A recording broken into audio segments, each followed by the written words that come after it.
Compounder आके बैठा हुआ, किराने वाला आके बैठा हुआ, दूध वाला आके बैठा हुआ, न्यूज़पेपर वाला आके, बड़ी गुस्सा थी मेरे को जिंदगी में। मेरे को एक आक्रोश था कि पैसे कमाने हैं। मुझसे लोग पूछते हैं कि नायर साहब फॉर्मूला क्या है, ये सक्सेस के पीछे फॉर्मूला क्या है? सिंपल बात है, फॉर्मूला यही है, अगर जिंदगी बनानी है, नाम बनानी है, शोहरत कमानी है और अपनी चाहतों के हिसाब से जिंदगी जीनी है, जरूरतों के हिसाब से नहीं, तो कहानी है एक न्यूज़पेपर वेंडर की, turned part time accountant, turned full time salesman, turned India's biggest trainer and biggest inspirational speaker. मेरा नाम संतोष नायर है। Born brought up in the city of Mumbai. मैंने अपना करियर चालू किया था एज ए न्यूज़पेपर वेंडर। घर घर में जाके मैं न्यूज़पेपर डालता था। फिर उसके बाद मैं कॉलेज में जाता था, दोपहर को अकाउंटेंट की नौकरी करता था और रात को ट्यूशन लेता था। इस तरह से ज़िंदगी बीत रही थी। तब स्वामीनाथन अय्यर एक दिन मिला, मेरा जो बचपन का यार है। उसने मुझसे पूछा करता क्या है, मैंने उसको कहानी सुनाई। उसने ये कहा कि ये जो न्यूज़पेपर का काम कर रहा है वो कुलकर्णी, अपना गली का कुलकर्णी पिछले 35 साल से कर रहा है और उसने कुछ बड़ा काम नहीं किया। मरने के पहले उसके पास एक मोटरसाइकिल खाली थी, एक स्कूटर खाली था। और ये जो तू अकाउंटेंट का नौकरी कर रहा है, 400 रुपये तेरे को मिल रहे हैं, कल वो 500 हो जाएगा, अगले साल वो 600 हो जाएगा, अगले साल वो 700 हो जाएगा। इस तरह से 35 की तेरी जब उम्र होगी तो you will be at about 3,500-4,000 rupees. और ये जो ट्यूशन ले रहा है इसमें 100 रुपये मिल रहा है एक का, दूसरे का 200 रुपये मिल रहा है। इस तरह से जिंदगी में तू बड़ा आदमी नहीं बनेगा, ऐसा स्वामीनाथन अय्यर ने जब चेहरे पे देख के बोला, तब मैंने ठान लिया कि कुछ करना तो पड़ेगा। तब अय्यर से मैंने पूछा करना क्या? उसने कहा जिंदगी बनानी है, नाम बनानी है, शोहरत कमानी है, चाहत अपने अगर जिंदगी बनानी है, नाम बनानी है, शोहरत कमानी है और अपनी चाहतों के हिसाब से जिंदगी जीनी है, जरूरतों के हिसाब से नहीं, तो बन जाए एक सेल्समैन। मैंने बोला कि लेकिन मेरे को सेल्स के बारे में तो कुछ नहीं मालूम। उसने कहा कि अमिताभ को एक्टिंग करने के पहले एक्टिंग के बारे में नहीं मालूम था, किसी टेनिस प्लेयर को टेनिस खेलने के पहले उसको कुछ मालूम नहीं था, और इसीलिए मैंने ये ठान लिया कि अब जिंदगी बनानी है, नाम बनानी है, पैसा कमाना है, और मैं बन गया एक सेल्समैन। गया मैं यूरेका फोर्ब्स बोल के कंपनी में डोर टू डोर सेल्समैन बनने के लिए, और वहां पर रिजेक्ट हो गया। एक होता है वो लोग सिलेक्ट करते हैं, अगर आप अच्छे हैं, अगर आप रिजर्व, वो लोग रिजर्व में रखते हैं, अगर आप ठीक ठाक है, और आपको रिजेक्ट करते हैं अगर आप एकदम बिल्कुल अनाड़ी टाइप के दिखते हैं। और घर घर में जाके वो 18 किलो का सूटकेस लेके बेचने का काम, मुझे जब देखा उन्होंने रिजेक्ट कर दिया। फिर पता चला कि रिजेक्टेड कैंडिडेट्स को लोग ले रहे थे, तो हमारा नंबर लग गया, और इस तरह से मैं यूरेका फोर्ब्स में ज्वाइन किया as a front line salesman. 18 kilo का सूटकेस लेके घर घर में जाता था, और उस जमाने में यूरेका फोर्ब्स में 3,500 लोग काम करते थे। National average in a month of a sales person was 4 vacuum cleaner आपका नेशनल एवरेज था। अगर आपने 8 बेच दिया तो आपका जो बॉस है, इमीडिएट बॉस है, वो आपको एक उडुपी रेस्टोरेंट में लेके खाना खिलाता था। अगर आपने 8 से 12 या 15 के करीब 12 के करीब बेचा तो आपका रीजनल मैनेजर आपको ले जाता था और बढ़िया सा रेस्टोरेंट में खाना खिलाता था। और अगर आपने 14 या 16 बेच दिया तो अखिल मार्फत या हमारी कंपनी का मैनेजिंग डायरेक्टर अपने स्टैंडर्ड 2000 रोवर कार में, उस जमाने का सबसे एक्सपेंसिव गाड़ी में आके वो तुम्हें ज्वेल ऑफ इंडिया में ले जाता था, और तुम्हें जो खाना चाहिए, जो पीना चाहिए वो देता था तुम्हारे को। इस तरह से मैंने 4 अक्टूबर 1985 को यूरेका फोर्ब्स ज्वाइन किया। 5 दिन के ट्रेनिंग के बाद 11 अक्टूबर को मैं निकला, और 20 दिन बचे हुए थे, मैंने 26 वैक्यूम क्लीनर भेज दिया, और मैं बन गया इंडिया का नंबर 1 सेल्समैन। तो मुझे भी लगा ये फ्लुक में हुआ, सबको लगा ये फ्लुक में हुआ। अगले महीने मैंने 32 वैक्यूम क्लीनर बेचे, उसके बाद 33, उसके बाद 36, उसके बाद 37, 39, 41, 43, लेकिन मैंने जिंदगी में कभी पिछले महीने से कम नहीं बेचा।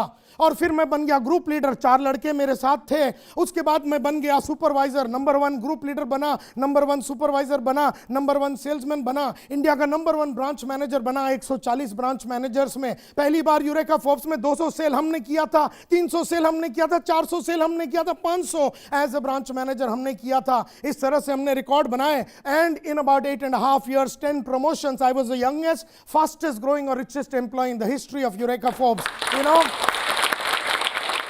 और फिर मैं ज्वाइन किया रियल वैल्यू सीज फायर बोल के कंपनी, वहाँ पर डीजीएम था, फिर जीएम बना। उसके बाद मैं टीम प्रोडक्टिविटी बोल के कंपनी में मैं वहाँ का वाइस प्रेसिडेंट था और वहाँ का डायरेक्टर बन गया। इस तरह से मैं 15 साल नौकरी करने के बाद मैंने पिछले 19 साल पहले स्मार्ट बोल के ट्रेनिंग कंपनी शुरू की और आज स्मार्ट दुनिया की जानी मानी और बहुत ही powerful entrepreneur training consulting coaching company बन चुकी है। मुझे याद है मेरा पहला इनकम था 500 रुपए। तब मैंने लक्ष्य रखा कि मुझे 5,000 महीने का कमाना है। भागा भागा भागा मैं 5,000 कमाया। जब मैं 5,000 कमाता मैंने लक्ष्य रखा मुझे 50,000 महीने का कमाना है। जब मैं 50,000 कमाता था मैंने लक्ष्य रखा कि मुझे 1 लाख कमाना है। इस तरह से मैंने 2 लाख 3 लाख 5 लाख का लक्ष्य रखा कि मैं महीने में 5 लाख रुपया कमाऊंगा। जब मैं 5 लाख रुपया कमाता तब मैंने कहा यह महीने का कार्यक्रम अपने से नहीं होने वाला है, अभी मेरे को दिन का चाहिए। तो फिर मैंने दिन का 3,000 रुपया लेने चालू किया। 10,000 50,000 5 लाख दिन का मैं लेता था। तब मैंने कहा अब दिन का भी मेरे को काम नहीं करना, अब मुझे घंटे का पैसा चाहिए।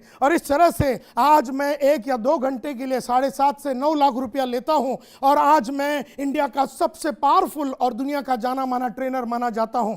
मुझसे लोग पूछते हैं कि नायर साहब फॉर्मूला क्या है, ये सक्सेस के पीछे फॉर्मूला क्या है? सिंपल बात है, फॉर्मूला यही है। सक्सेसफुल लोगों में और अनसक्सेसफुल लोगों में फर्क सिर्फ इतना है कि सक्सेसफुल लोगों ने वो करने की आदत डाली जो एवरेज और अनसक्सेसफुल लोगों को करने को अच्छा नहीं लगता। मुझे भी सुबह उठने को अच्छा नहीं लगता, आपको भी सुबह उठने को अच्छा नहीं लगता, लेकिन मैंने सुबह उठ के उठने की आदत डाल दी। आपको भी पढ़ने की आदत नहीं अच्छी लगती है, मुझे भी पढ़ना अच्छा नहीं लगता, लेकिन रोज 2 घंटे पढ़ के मैंने पढ़ने की आदत डाली। इस तरह से चैलेंज लेने की आदत डाली, इस तरह से बड़ा सोचने की आदत डाली, इस तरह से बड़ा गाड़ी घर, इस तरह से एक एक करके लक्ष्य मैंने रखा और हर लक्ष्य को मैंने डेट डाला और इस तरह से वो सब किया जो मुझे अच्छा नहीं लगता। मुझे सुबह उठने को अच्छा नहीं लगता, मुझे पढ़ने को अच्छा नहीं लगता, लेकिन मैंने वो सब किया क्योंकि मेरा दिमाग में एक बात बैठ गया कि जब जब आप वो करेंगे जो आपको अच्छा नहीं लगता तब तब आपको वो मिलेगा जो आपको चाहिए। और आपको क्या चाहिए? आपको घर चाहिए, आपको बंगला चाहिए, आपको पैसा चाहिए, आपको रुतबा चाहिए, आपको पोजीशन चाहिए। तो जब जब आप वो करेंगे जो आपको अच्छा नहीं लगता तब तब आपको वो मिलेगा जो आपको चाहिए। और आपको बनानी पड़ेगी वो सब आदतें जो आपको अच्छा नहीं लगता। मैंने वो सब आदतें डाली जो मुझे अच्छा नहीं लगता और आज मैं ये समझ चुका हूं कि हमारा जो फ्यूचर है वो हमारी आदतें हैं। जानबूझ के अच्छी आदतें अगर हमने डेवलप नहीं किया तो अनजाने में बुरी आदतें लग जाएगी। जानबूझ के बड़ा सोचने की आदत नहीं डालोगे तो अनजाने में छोटा सोचने की आदत लग जाएगी। जानबूझ के बड़ा काम नहीं करोगे तो छोटा काम करने की आदत लग जाएगी। जानबूझ के लगातार चैलेंज लेने की आदत नहीं डालोगे तो अनजाने में चैलेंज ना लेने की आदत लग जाएगी। और एक बहुत इंपॉर्टेंट बात यह है कि ये सब के पीछे ये जुनून पैदा कैसे हुआ। मुद्दा ये उठता है कि ये जुनून इसलिए पैदा हुआ क्योंकि आज से करीबन 35 साल पहले मेरे वहाँ पर जब्ती का नोटिस आ गया था। मेरे घर में जब्ती का नोटिस आ गया था क्योंकि 18 महीने से हाउसिंग बोर्ड में हमने पैसा नहीं दिया। डॉक्टर आके खड़ा हुआ है, डॉक्टर का कंपाउंडर आके खड़ा हुआ है, नायर साहब पैसे दे दीजिए। किराने वाला आके खड़ा हुआ है, तो पैसे की बड़ी जिल्लत होती थी। कॉलेज में जाने के लिए पैसे नहीं होते थे। मैं किस तरह से पैसे कमाता था। मैं अपने दोस्त लोग आते थे सिंगापुर से, यहाँ से वहाँ से, तो पैंट पीस लेता था 100 रुपये में, 110 में बेचता था। और किसी ने जूता लाया यासाकी का, वो 160 में लेता था, 170 में। मेरे ख्याल से वहाँ पर मेरा सेल्स का एक सोच मेरा पैदा हुआ। और इस तरह बड़ी बहन का शादी नहीं हो रहा क्योंकि पैसे नहीं है, छोटी बहन का शादी नहीं हो रहा, पैसे नहीं है। कंपाउंडर आके बैठा हुआ, किराने वाला आके बैठा हुआ, दूध वाला आके बैठा हुआ, न्यूज़पेपर वाला आके। बड़ी गुस्सा थी मेरे को जिंदगी में, मेरे को एक आक्रोश था कि पैसे कमाने हैं, कैसे भी करके इससे बाहर निकलना है। और इसीलिए स्वामीनाथन अय्यर का वो स्टोरी कि अगर तुझे सेल्स वो लाइन है जहां पर तुझे 5,000 चाहिए तो 5,000 मिलेगा, 10,000 चाहिए तो महीने का 10,000 मिलेगा, 50 चाहिए तो 50 मिलेगा, 1 लाख चाहिए तो 1 लाख मिलेगा, 3 लाख चाहिए तो 3 लाख मिलेगा। और इस तरह से मैंने अपने आप को ये किया और पैसे कमाया। बहन का शादी करा, बड़ी बहन का, छोटी बहन का, और सभी टाइप की सुविधाओं को मैंने लाइफ में अचीव किया क्योंकि मैंने अपना लक्ष्य रखा। और एक बार मेरे को जब समझ में आ गया कि हमारे एफर्ट की वजह से, और मैं कभी भी टाइम और एफर्ट में नहीं बिलीव करता हूं, मैं रिजल्ट में बिलीव करता हूं। Result is time and effort is not equal to money, result is equal to money. तो मेरा हमेशा ये दिमाग में था कि रिजल्ट को पैदा करने के लिए क्या किया जाए। मैंने हमेशा लगातार अपने गोल बुक को डालने की आदत डाली। सेल्फ इंप्रूवमेंट, रोज रात को मैं लिखता हूं कि आज मैं जिंदगी से क्या सीखा और मैं कैसे इंप्रूव हो सकता हूं।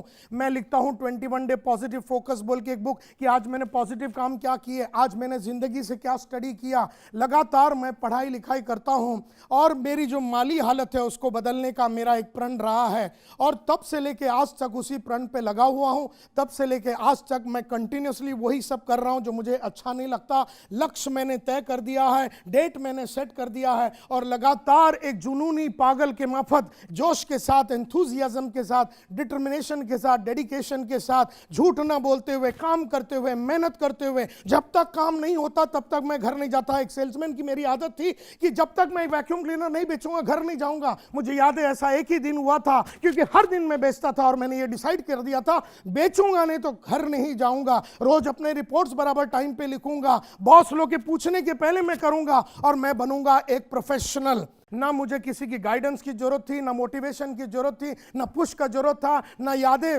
मेरे को याद दिलाने की जरूरत थी नहीं थी क्योंकि मैं प्रोफेशनल बन चुका था। मुझे नौकरी नहीं करनी थी, मुझे एक सेल्स प्रोफेशनल बनना था। आप कहाँ पर है, आप क्या कर रहे हैं, आपका बैकग्राउंड क्या है, आपका फादर कौन है, आप लिटरेट है, इलिटरेट है, आपको पढ़ाई आपने की नहीं की, आप सब लोग जो मेरे को सुन रहे हैं आप वो सब मकाम पे पहुंच सकते हैं, उस बुलंदियों पे पहुंच सकते हैं, लगातार पहुंच सकते हैं। सिर्फ आपको अपने आप में विश्वास करना है, अपनी काबिलियत पे विश्वास करना है और लगातार अपनी काबिलियत को अपग्रेड करते रहना है। किताबों के थ्रू, ऑडियो के थ्रू, वीडियोस के थ्रू, अच्छे ट्रेनिंग प्रोग्राम, अच्छे गुरुओं के थ्रू, अच्छे दोस्तों के थ्रू, ये सब चीजें अगर आप करेंगे तो आप भी जिंदगी में बहुत जोशीले इंसान बनेंगे और आप एक रोल मॉडल बनेंगे और एक ऑर्डिनरी आदमी से आप एक एक्स्ट्राऑर्डिनरी आदमी बन जाएंगे, ऐसा मेरा विश्वास है। Thank you very much. Please इस वीडियो को लाइक कीजिए, इस वीडियो को शेयर कीजिए, इसके ऊपर कमेंट कीजिए और सब्सक्राइब कीजिए जोश टॉक्स को।